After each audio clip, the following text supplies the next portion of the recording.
I walk into the room. What's the first thing I do? I walk in. Look pretty dangerous. That's to say. Right? Can you hear me? Can you hear me? There's no response. Got for help, help, help. I thought, what am I today? Where's my phone? Yeah, don't go in the car. Don't learn, do I? Shake and shout. Check mouth clear. Hello, can you hear me? Can you hear me?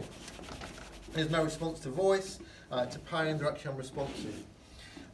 Check the mouth. Anything in there? No. Open the airway and maintain the airway.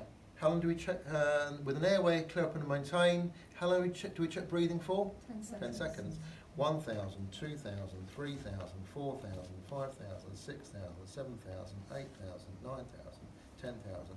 Okay, there is no breathing. Now for the adult, you probably go and call for an ambulance straight away. Even if you do that for a child, it's not wrong. If you remember that protocol we do it, it's not wrong. But ideally, you want to try and reverse the hypoxia, so you give them 5 rescue breaths, either using a pocket mask, or you can give mouth-to-mouth the old-fashioned way, which is pinch the nose, open mouth clear, and give 5 effective rescue breaths, looking for chest rise and not blowing too hard. 1, 2, 3, 4. Any change of thing? No change. I now do my compressions, a ratio of 30 to 2. Again, find the zippy sternum, suprasternal notch midpoint, just below, that's the midline, so inferior to that. Probably for this size child, I'll probably just do one hand rather than 2. It depends on the size of you and the size of the child. If you're small and they're big, you may need to use 2 hands. With our sizes, I'll probably only use 1 hand, and I'll start going for 1 minute, which is about 3 cycles. 1, 2, 3, 4, 5, 6, 7, 8, 9, 10, 13, 14, 15, 16, 17, 18, 19, 20, 1, 2, 3, 4, 8, 9, 30. Tilt, blow. 1, 2. Always recheck your landmarks. 1, 2. Because clothing moves. 7, 8, 9, 10, 11, 12, 13, 14, 15, 19, 20, 1, 2, 3, 4, 5, 6, 7, 8, 9, 30. Again, allow full recoil. This is not good. You want full recoil on the chest.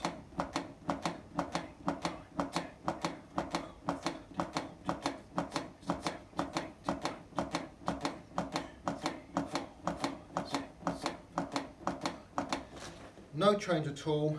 Now what I might do very, very quickly, you might want to put the child on their side in case they do puke when they're out of the room. Again, no more than a second should it take. Literally roll them over if you think. If not, no worries, leave them as they are.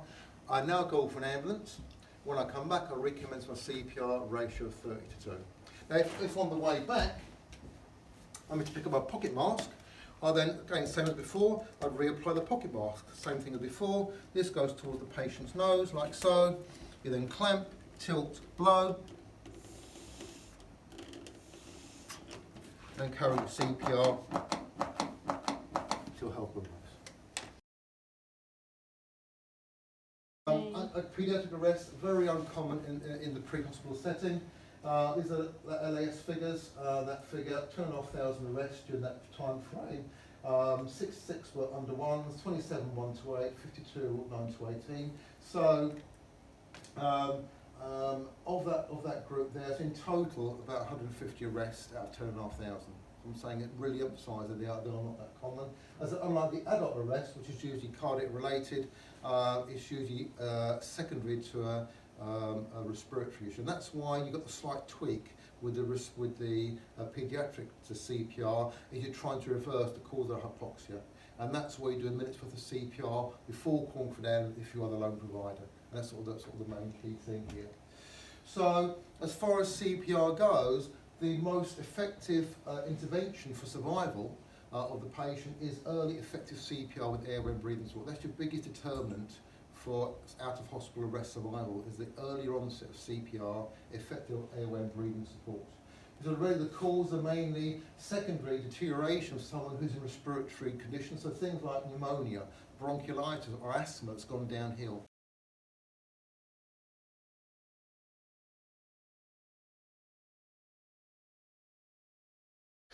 If you like this video, please click and subscribe, and please share the information with as many people as possible. The more people know about this, the better.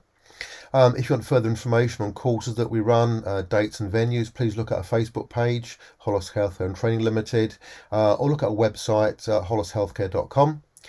Alternatively, if you want further information, please email us at hollishealthcare@gmail.com, or follow me on my Instagram account, Yoda Braz. Alternatively, old-fashioned way, call us during office hours on 0800 007 5248. Hollis Healthcare and Training Limited, empowering people to help save lives.